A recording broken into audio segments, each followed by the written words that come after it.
নেতাজি সুভাষচন্দ্র বসুর দেখানো পথে এই রাজ্যে মমতা বন্দ্যোপাধ্যায়কে নবান্ন থেকে তুলে এয়ারপোর্টে গিয়ে প্লেনে বসিয়ে দিয়ে আসতে হবে। জাতির জনক গান্ধীজির নীতিও যেমন দরকার ছিল, নেতাজি সুভাষচন্দ্র বসু না হলে ব্রিটিশরা যেত না।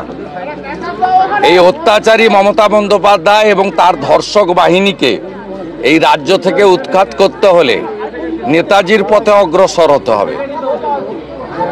যা 27 তারিখ নবান্ন অভিযানে ছাত্র যুব সমাজ খানিকটা দেখিয়েছে, এটাই সমাধানের পথ। যতই গণতান্ত্রিক আন্দোলন করুন না কেন শান্তিপূর্ণভাবে, এই দোকান কাটা নির্লজ্জ ধর্ষকদের নেত্রী মুখ্যমন্ত্রী, তিনি প্রকৃত ধর্ষকরা শাস্তি পাক, আরজিকর বিচার পাক, কোনোদিনই তার দ্বারা সম্ভব নয়। আমার দীর্ঘ রাজনৈতিক অভিজ্ঞতার মধ্য দিয়ে আমি এটা বলতে পারি।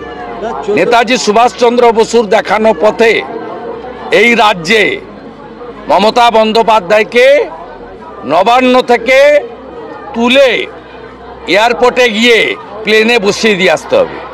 নইলে এই রাজ্যে কোনো নারী নির্যাতন, চুরি দুর্নীতির কোনোটারই বিচারও হবে না, শাস্তিও হবে না।